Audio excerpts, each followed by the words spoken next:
우리 가정의 달 첫 번째 어린이 주일 나오신 우리 모든 성도님들, 우리 예수 그리스도의 은혜와 평강이 함께 하시기를 축복합니다. 5월을 맞이해서 우리 가정의 달에 우리 은혜로 세워진 가정이라는 큰 주제로 매주 한 달 동안 말씀을 나누도록 하겠습니다. 오늘은 그 첫 번째 시간이네요. 한 아버지의 기도라는 제목으로 함께 말씀의 은혜를 나눕니다. 얼마 전에 어제였죠. 어제 어린이날이어가지고 저는 뭐 설교 준비 때문에 이렇게 매여 있으니까 둘째 놈이 이제 막 아빠한테 화내는 걸 넘어서서 미워하고 막 싫어한다고 막 그냥 소리를 지르더라고요. 그래서 이제 주일이 지나면 우리 둘째 놈 데리고 영화 보러 가기로 했어요.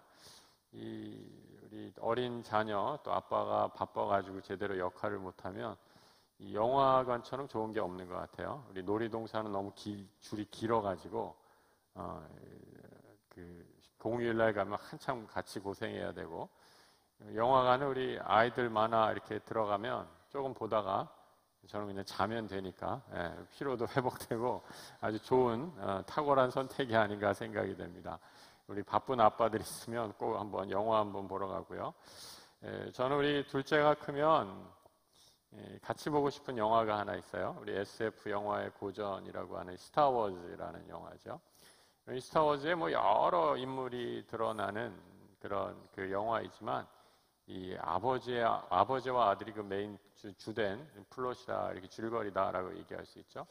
이 아버지는 누구입니까? 이 다스 베이더가 아버지고, 아들은 이 루크 스카이워커라는 사람이 이제 아들로 등장을 하게 됩니다. 이 둘의 공통점이 있어요. 둘 다 자신의 아버지가 누구인지 모르고 홀 어머니 손에서 자라났다라는 겁니다. 이 자녀들에게, 특히 아들에게 있어서는 아버지의 역할이 굉장히 중요하다 생각합니다. 아버지의 그림자가 아들의 삶에 깊은 영향을 미칠 수밖에 없죠. 이 다스 베이더, 여러분 이 그 가면 쓰고 무섭게 생긴 그 영화는 모르시더라도 그 얼굴 장면 기억하시리라 생각합니다. 다스베이더가 악의 화신이 될 수밖에 없었던 이유, 바로 두려움이죠. 다스베이더가 이제 제다이 기사 훈련을 받을 때 요다라는 그 스승을 찾아갑니다. 그래서 요다에게 들은 말이, 이 아나킨이었을 때, 원래는 착한 소년이었을 때, 이 아나킨이라는 이름이었을 때 요다가 이렇게 경고를 하죠. 두려움은 분노가 되고, 분노는 증오가 되고, 증오는 결국 고통을 불러온다. 이 스타워즈의 요다가 했던 아주 유명한 대사 가운데 하나요. 저는 이런 대사를 듣고 이렇게 보면 이 설교자여서 그런지 목회자여서 그런지 바로 성경 구절이 떠오르더라고요. 야고보서에 이런 구절이 있죠. 욕심이 잉태한즉 죄를 낳고 죄가 장성한즉 사망을 낳느니라. 이 대사를 쓴 분이 성경의 이 구절을 아마도 알지 않고 썼을까, 이런 생각을 저 혼자서 해봅니다. 이 감옥에서 화목하지 못하고 불화가 있는 경우, 여러분 그 이후에 대부분은 사실 우리 욕심에서 시작된다라고 볼 수 있습니다. 부모가 자녀를 있는 그대로 바라보지 못하고 지나치게 욕심을 갖고 대할 때 결국 부모와 자녀들과의 대화가 끊어지게 됩니다. 부모의 기대에 부응할 수 없는 자기 한계를 느낀 자녀들은 점점 밖으로 돌게 되죠. 그러다가 나쁜 친구를 사귀게 됩니다. 그렇게 되면 대부분 부모들은 이 아이들의 문제가 나쁜 친구들 때문이다라고 이렇게 생각을 합니다. 원래 우리 아이는 너무 착한 아이였는데 그 주변의 친구들이 다 우리 아이를 잘못된 길로 인도했다라는 거죠. 그래서 더 근본적으로는 아이에게 준 스트레스는 부모는 생각하지 못하고 깨닫지 못한 경우가 많이 있다라는 겁니다. 저에게 상담을 요청하는 권사님의 딸, 친구를 잘못 사귀는 바람에 좋은 대학에 못 갔다, 이렇게 한탄을 하신 권사님이 계셨어요. 충분히 능력도 있는 아이였는데 그만 노는 친구를 사귀는 바람에 공부 습관이 깨어졌다라는 겁니다. 그러다 보니 성적이 아주 그냥 곤두박질 치고, 권사님 표현으로 그저 그런 대학에 갔다라는 거죠. 그런데 따님과 이 딸 자녀 되는 분과 대화를 나눠보니까 전혀 얘기가 달랐어요. 엄마의 기대가 너무 커서 자라면 자랄수록 이 부모님의 기대 때문에 자기는 늘 주눅이 들어 있었다라는 거죠. 그래서 어느 날 나도 모르는 사이에 수포자가 되어 있었다라는 거예요. 수포자 뭔지 아세요, 여러분? 네, 우리 좀 아시네요. 수학 포기한 사람들이 이제 수포자다라고 이렇게 얘기합니다. 공부를 포기하고 그 대신 나를 잘 이해해주는 친구들과 어울리는 것이 훨씬 마음이 편했다라는 거죠. 목사님, 저는 자라면서요, 우리 부모님에게 단 한 번도 잘했다라는 칭찬을 들어본 적이 없습니다. 늘 최선을 다해서 다 했는데도 더 이렇게 요구하셨다라는 거예요. 나는 사실 뭐 좋은 대학 이런 욕심 없고 서울에 있는 대학만 가는 것으로도 충분한데 우리 부모님이 무조건 스카이 하셔가지고 그 부담을 이길 수 없어서 집에 들어갈 때마다 숨이 막혔다. 이런 얘기를 했던 것이 기억이 나죠. 여러분, 5월을 맞아 오늘부터 우리 가정의 달 설교를 주제로 은혜 위에 세워진 가정이라는 주제로 말씀을 나눌 것입니다. 여러분, 우리 가정이 어느 기초 위에 세워져야겠습니까? 서로를 향한 지나친 기대, 또 이를 잘 이루지 못해서 서로에 대한 원망과 미움에 우리 가정의 기초를 세우겠는가? 오직 예수 그리스도 안에 그 은혜 위에 우리 가정이 든든히 서기를 간절히 바라는 마음으로 말씀을 나누고자 합니다. 우리 약수의 가정들이 하나님의 은혜 위에서 든든히 선 우리 모든 가정들 되기를 축복합니다. 오늘 본문은 야곱의 이야기죠. 야곱은 청년의 시기에 아주 두려움이 많은 청년이었습니다. 저도 청년기를 되돌아보면 참 근심 걱정이 많았던 것 같아요. 무엇에 대한 근심 걱정이 제일 많았을까? 이 미래에 대한 두려움과 걱정이죠. 나는 무엇을 할까? 어떤 사람이 될까? 이런 근심 걱정으로 청년기는 늘 동요가 심했던 것 같습니다.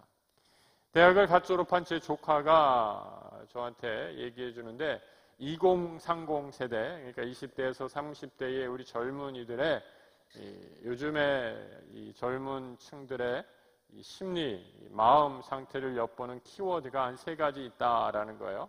뭐냐, 혹시 여러분들 들어보셨는지 모르겠어요. 워라벨, 가심비, 소확행 이런 단어들입니다. 무슨 말인지 아시겠어요? 이 말이 무슨 말인지 아시는 분들은 굉장히 젊은 분이거나 젊은 사람들과 늘 소통하기를 좋아하는 그런 어른이시라 생각합니다. 하나하나 살펴보죠. 워라벨, 워크 앤 라이프 밸런스라고 해서 워라벨 이렇게 얘기하는 거예요. 일과 삶이 균형을 맞춘 그런 삶을 지향한다라는 거죠. 너무 일만 하는 것이 아니라 일도 좀 하고 내가 원하는 취미생활 이런 것들이 잘 균형을 맞추는 것을 꿈꾼다라는 거죠. 여러분, 이런 것을 꿈꾼다라는 건 무엇이겠어요? 결국 이런 삶에 너무 거리가 멀고 일만 하고 정말 정신없이 바쁘게 지나가니까 워라벨 이런 삶을 좀 살아뵀으면 좋겠다라고 꿈꾸는 것 아니겠습니까? 어느 한 권사님이 아들이 이제 막 회사에 들어갔는데 정말 너무 바쁘게 일한다라고 얘기하시더라고요. 무슨 회사가 이렇게 일을 많이 시키는지 새벽부터 불러내고 밤 늦게까지 퇴근시키는데 그냥 집에 오면 쓰러지듯이 잔다라는 거예요. 그래서 아들의 건강이 염려된다. 목사님 기도 좀 부탁드립니다. 이렇게 말씀하시는 어머니 원사님들의 기도가 끊이지 않는 것을 보게 됩니다. 삶에 여유가 없다라는 거죠. 그래서 저는 여러분 이 젊은 세대들 정말 여유가 없고 그야말로 성경책도 펴볼 시간이 없는 그런 바쁜 젊은 세대들에게 어떻게 새로운 영성이 필요할까 이런저런 생각을 해보게 됩니다. 우리 어르신들 시대는 기도원에 올라가서 기도하는 것이 아주 큰 은혜였고 축복이었죠. 그런데 요즘에 주 5일 근무 시대가 되었다라고 하지만 실제로 주 5일 근무의 혜택을 누리는 사람은 그렇게 많지 않습니다. 정말 일하기에 발바닥에 땀이 나도록 뛰어다녀야지 먹고 살 수 있는 그런 시대가 된 거죠. 기도하기 싫어서가 아니라 시간이 나지를 않습니다. 그래서 여러분 우리 어른들 기도원 좀 못 간다고 젊은이들은 기도하지 않는구나 이렇게 생각하시면 안 됩니다. 기도의 방식이 달라졌을 뿐이죠. 워라벨 시대 저는 그래서 예전에 우리 초창기 선교사님들이 했던 영성의 방법이 어떨까 한번 생각해 보았습니다. 쪽복음 묵상이죠. 여러분 우리 초창기 선교사님들이 어떻게 선교하셨는지 아십니까? 이 성경이 한 권으로 다 돼 있는 것, 이것을 갖는 것이 부담이 되었죠. 이 종이 아주 고가의 귀한 물건이었습니다. 그래서 쪽복음이라고 했죠. 성경 구절 그저 한 구절 딱 적어놓고 그것을 붙잡고 다니면서 마음과 시간의 여유가 없는 그 시대에 그 말씀 한 구절 갖고 묵상했다라는 겁니다. 성경 펼쳐놓고 전후좌우 문맥 다 따지면서 공부하면 좋겠지만 그럴 여유와 시간이 없다면 그 말씀 한 구절 가지고 묵상하는 것이죠. 여러분 우리가 여기서 조금만 더 여유가 된다면 우리 GPS 말씀 가지고 매일매일 한 구절씩 짧은 구절씩 묵상하는 것도 참으로 좋은 영성훈련의 과정입니다. 이번 한 달 동안만 한번 실험적으로 제가 우리 금요일날 이 가정의 날 주일에는 온 가족이 함께 할 수 있는 가정 예배 본문으로 한번 잡아보았습니다. 오늘 5월 11일 날 본문이 아버지의 기도, 오늘 설교 제목 그대로 같은 본문을 사용하게 되죠. 그럼 이 금요일 날 원래 설교 본문은 우리 주일 구역 예배 공과 공부 가운데 하나 있는데 우리 구역 예배를 못 드시는 분들은 한번 우리 가정에서 특별히 이번 주일은 우리 한 달 동안 아버지가 한번 인도를 하면서 아버지가 안 계신 분들은 어머니가 인도하셔도 좋겠습니다. 한번 가정에서 가정 예배로 함께 드려보시기 바랍니다.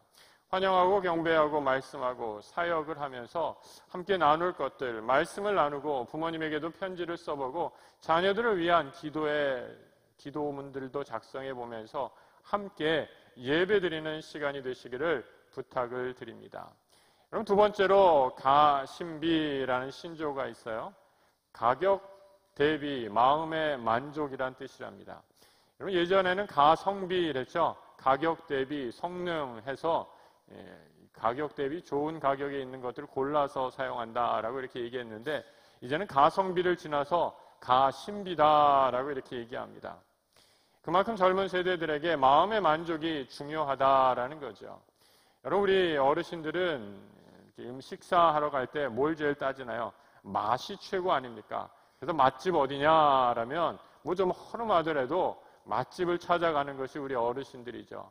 그런데 여러분 요즘에 젊은이들은 이 맛집만 가지고는 안 된다라는 거죠. 가신비, 마음의 만족이 있어야 된다라는 겁니다. 마음의 만족을 누리려면 어떠냐?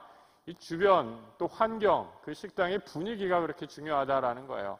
어차피 맛은 거기서 거기 아니냐? 우리가 굶어 죽는 세대의 사람들이냐라고 하면서 마음의 만족들, 그 식당의 인테리어라든지 분위기를 더 보고 따진다라는 거죠. 이런 얘기를 들으면서 우리 교회도 이 가심비가 높은 교회가 되었으면 좋겠다라는 생각을 하게 됩니다. 눈에 보이는 인테리어라든지 음악 중요하지만 이 가심비, 가영비라는 말이 어떨까요? 마음의 영혼의 만족을 드리는 그런 교회, 늘 채워주시는 은혜의 말씀 가운데 또 우리 믿음의 공동체에 서로를 향한 따뜻한 사랑으로 넘쳐나서 우리 교회에 찾으시는 우리 모든 분들이 마음의 만족, 영혼의 만족을 누리는 복된 우리 약수교회가 되었으면 좋겠다라는 기도의 제목이 있습니다. 또 하나 소확행이라는 단어는 무엇인가? 작을 소자를 써서요. 작지만 확실한 행복, 이 소확행, 이것이 바로 요즘 2030 세대 젊은이들이 추구하는 라이프 스타일이다. 그만큼 이런 생활을 하기도 힘들다라는 이 시대의 사회상의 반영이다라는 거죠. 여러분 청년이었던 야곱은 그 시대의 워라벨이니 가심비니 소확행 이런 단어는 꿈도 못 꾼 시대의 사람이죠. 성경에서 야곱이 베델로 올라가는 장면이 두 번에 걸쳐 등장을 합니다. 오늘 35장 그 전에 28장을 보면 야곱이 베델을 향하여 처음으로 올라가게 됩니다. 이때는 왜 올라가는가? 형 에서의 칼을 피해 도망치듯이 올라가죠. 기도하러 예배하러 하나님을 만나러 올라간 것이 아니라 그야말로 쫓기듯이 도망치다가 베델이라는 곳에서 돌베개 베고 쓰러지듯이 잠을 자게 됩니다. 그때 하나님께서 나타나서 야곱에게 말씀하시죠. 창세기 28장 15절 그 말씀이 기록되어 있습니다. 같이 한번 읽어보죠. 내가 너와 함께 있어 내가 어디로 가든지 너를 지키며 너를 이끌어 이 땅으로 돌아오게 할지라. 허락한 것을 다 이루기까지 너를 떠나지 아니하리라 하신지라. 형을 피해 정신없이 도망쳐 나온 야곱, 하나님께서 약속하셔서 나타나셔서 내가 너를 지키리라, 내가 너와 함께하리라, 내가 너와 너를 떠나지 아니하리라 약속하시면서 또 하나 내가 너를 다시 이곳으로 인도하여서 내게 축복해 주시리라 라고 말씀해 주고 있습니다. 야곱은 이런 하나님의 기도를 받고 삼촌 라반의 집에 들어가서 일을 하게 됩니다. 하나님의 축복의 기도를 받았지만 그의 삶이 바로 펴진 것은 아니었죠. 삼촌 라반의 집에서 여러 가지 어려움을, 고생을 하게 됩니다. 형 에서를 속였던 것처럼 이번에는 야곱이 그 삼촌에게 보기 좋게 속임을 당해 어려움을 겪게 되죠. 사랑하는 여인 라헬을 얻기 위해서 7년 동안 하루같이 7년을 하루같이 열심히 일했지만 그가 결혼한 날에 라헬이 얻은 것은 아니라 첫날 밤에 그의 언니 레와가 들어와 있는 것을 보게 되죠. 그 7년을 또 종처럼 일해서 드디어 라헬을 아내로 맞이하게 되지만 그 후에도 야곱은 삼촌 라반에게 여러 가지 속임과 어려움을 당하게 됩니다. 삼촌의 집에서 청년으로 어른으로 그리고 마침내 아버지로 성장하면서 야곱은 영적인 순례의 여행을 하게 되죠. 여러분, 우리 삶에 여러 가지 부정적인 일을 당하면 어떠한 감정들이 생깁니까? 내가 하고 싶은 것들이 잘 내 뜻대로 되지 않을 때, 내가 이것을 하고 했지만 여러 가지 환경과 처지 때문에 막히게 될 때 사람들의 마음속에 당연히 긍정적인 마음보다 부정적인 마음이 더 많이 생깁니다. 왜일까? 여러분, 나이를 먹어가면서 우리는 내 뜻대로 모든 것이 잘 되는 경험보다 내 뜻대로 안 되고 더 많이 실패한 경험들이 쌓이게 되기 때문이죠. 그래서 여러분, 연세 드신 분들이 긍정적인 말보다는 부정적인 말들을 많이 하시는 것이 너무나 당연하죠. 연세가 드셨는데도 긍정적인 마음을 갖고 있는다, 굉장히 어렵고 또 훌륭한 삶의 태도다라고 말씀드릴 수 있습니다. 젊은 사람들이 그래서 무엇을 하려고 하면 나도 다 해봤다, 그거 안 돼, 이런 저런 이야기, 이런 저런 경험들을 얘기하면서 부정적인 말을 하는 것, 나이를 들어가면서 보여주는 사람들의 일반적인 경향입니다. 또한 두 번째로 나이를 먹으면서 여러분 일을 수직적으로 바라보는 것보다는 수평적으로 바라본다라는 거죠. 이 말의 의미는 무엇인가? 여러분, 나이를 먹으면 사람들과의 관계가 점점 넓어지지 않습니까? 이를 수평적으로 본다라는 것은 지극히 인간적인 관점에서 본다라는 거죠. 절대로 하나님의 극한 상황에 몰리기 전까지는 하나님을 의지하지 않는 것을 보게 됩니다. 여러분, 야곱도 그러했습니다. 자신의 꾀로, 내 속임수로, 내 지혜로 삶의 난관을 다 헤쳐나가려고 했죠. 하지만 아버지가 되고 어른이 되고 극한의 마지막 상황에 처해서야 야곱은 하나님을 찾게 됩니다. 그제서야 눈을 들어서 하늘을 향하는 수직적인 시야가 열리게 된 거죠. 여러분, 우리가 긍정적인 사람이다 자칫 오해하면 이해심이 많고 잘 믿고 귀가 얇은, 그래서 잘 속는 사람으로 이렇게 생각할 수 있습니다. 하지만 성경에서 말하는 긍정성은 그런 긍정성이 아닙니다. 오히려 분별력이 있고 내 삶에 하나님이 함께 한다고 믿는 사람이죠. 나는 부족하고 연약하지만 하나님께서 함께 하실 때 내게 능력 주시는 자 안에서 모든 일을 할 수 있습니다 라고 감사하고 담대하게 나가는 사람이죠. 그래서 하늘로부터 오는 긍정의 힘을 누리고 있는 사람이죠. 여러분, 은혜 여러 가지로 정의할 수 있지만 오늘 야곱의 삶의 경우 은혜란 자신의 삶에 처한 부정적인 환경을 뛰어넘어서 하나님과 함께 하시는 은혜, 그 축복을 바라보는 눈을 은혜라고 이렇게 정의할 수 있습니다. 그래서 은혜는 사람에게 의지하라는 이 수평적인 시야에서 눈을 들어서 하나님만을 바라보는 수직적인 시야로 우리를 인도해 줍니다. 청년 야곱이 아버지 야곱이 되었을 때, 마침내 가장이 되었을 때 야곱은 이를 아주 뼈저리게 체험하지요. 야곱은 어려서 젊었을 때 그의 어머니가 시키는 대로 했습니다. 어머니와 짜고 장자권을 훔친 마마보이였죠. 형의 복마저 탐내는 교활하고 거짓에 익숙한 사람이었습니다. 청년이 되어서 자신의 힘과 재능으로, 지식으로 돈도 제법 벌고 가정도 꾸리고 그야말로 자수성가한 사람이었습니다. 여러분, 자수성가한 사람의 특징이 무엇인가? 여러분, 남의 말을 절대 듣지 않습니다. 왜 그런가? 내가 다 해봐왔고 내가 경험하고 내가 다 아는데 남의 말을 들을 필요가 무엇이 있겠습니까? 내가 지금까지 다 이렇게 이루었는데 남의 말 듣는 것을 체질적으로 어색해하고 불편해하는 것이 자수성가한 사람들의 특징이죠. 그런데 여러분, 야곱이 스스로의 힘으로 도저히 해결할 수 없는 일에 직면하게 될 때 내가 그동안 가지고 있던 지식, 경험, 그 모든 것이 아무런 도움이 안 되는 것을 깨닫게 될 때 그때 야곱은 마침내 하나님 앞에 서게 됩니다. 그래서 야곱은 우리에게 신앙의 아버지가 한 가정의 가장으로 서는 그 영적인 순례의 과정을 너무나 잘 보여주고 있습니다. 말씀드린 것처럼 야곱이 만약에 자신의 삶에서 실패하고 좌절하고 낙담했던 것으로 가득 차 있다면 그도 나이를 먹으면서 그의 삶에 찾아오는 부정적인 성향들을 극복할 수 없었을 것입니다. 하지만 야곱은 이를 이겨내죠. 긍정적인 사람으로 바뀝니다. 수평적인 인간적인 시각을 버리고 수직적인 하나님의 도움을 구하는 시야를 갖게 되었기 때문이죠.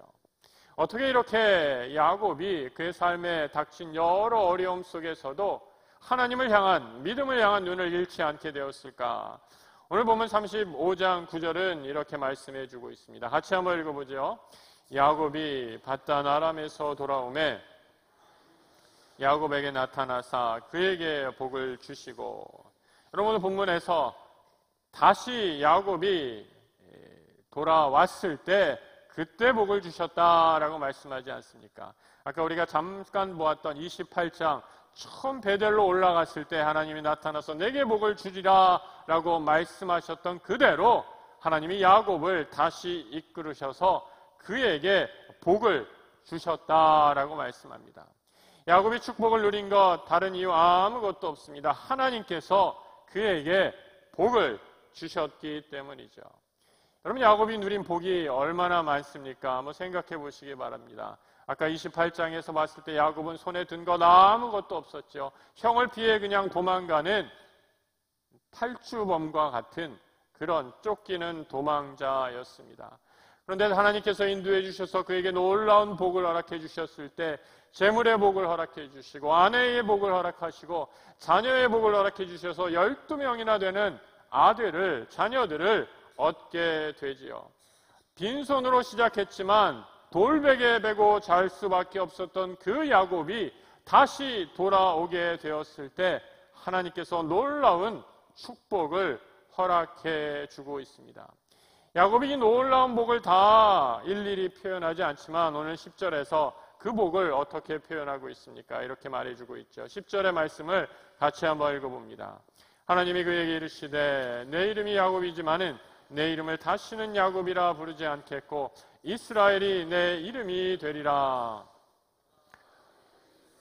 이스라엘이라 부르시고. 여러분, 야곱, 하나님의 복을 누린 확실한 증거, 바로 그의 이름이 바뀌었다라는 겁니다.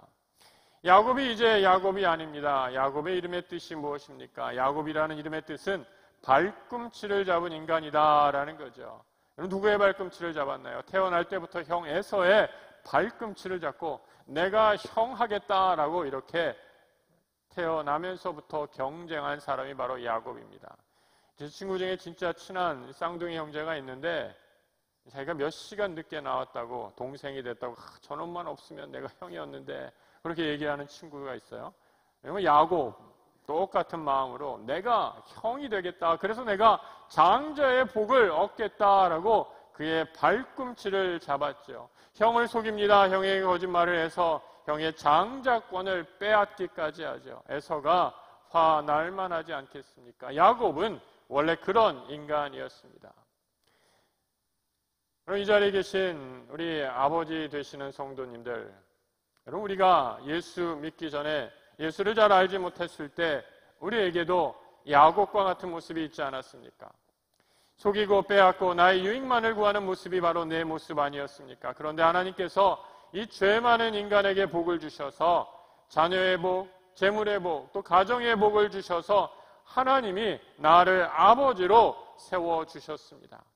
내가 잘한 것이 하나도 없는데 이제 너를 아버지로 세웠으니 내가 너를 이제 야곱, 발꿈치 잡아서 남의 삶을 망치는 그런 인간이 아니라 이스라엘로 내가 너를 불러주겠다. 내가 너를 복으로, 하나님의 복으로 채워주시겠다 약속해 주십니다.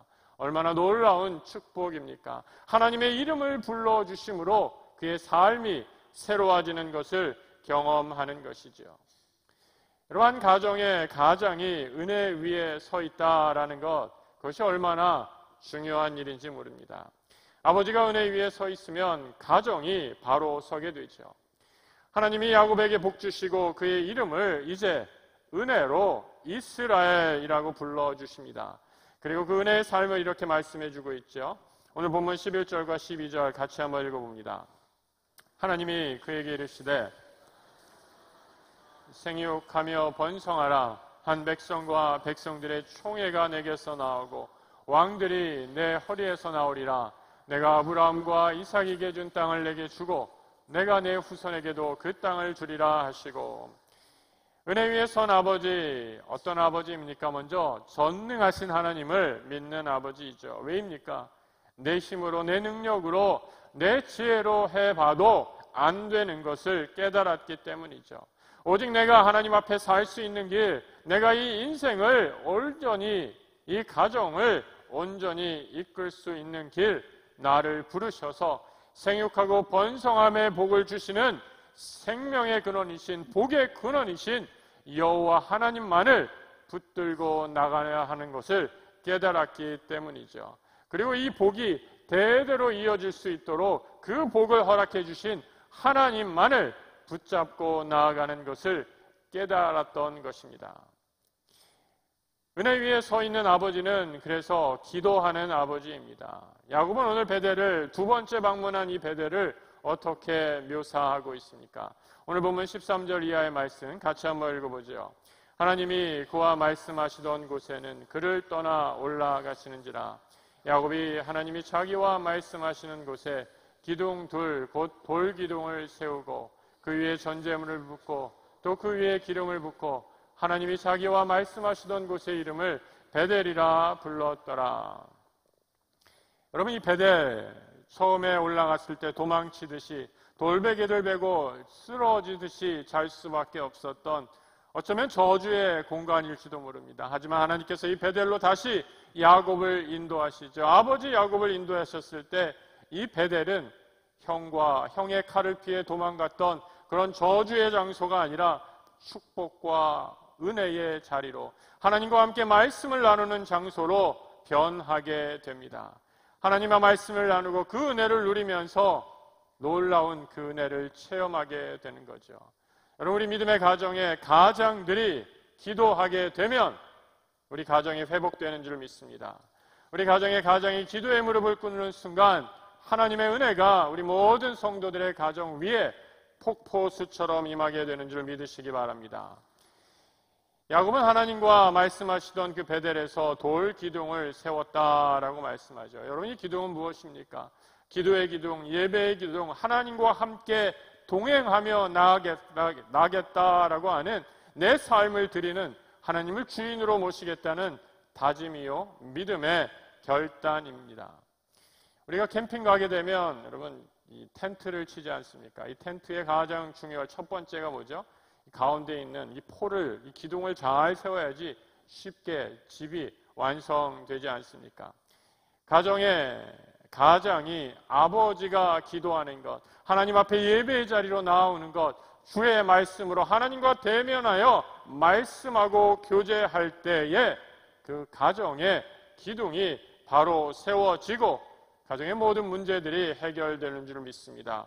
기둥이 바로 서야 합니다. 오늘 어린이날을 맞이하여 아버지 야곱이 드렸던 기도가 우리 모든 성도님들의 가정에 풍성하시길 주님의 이름으로 축복합니다.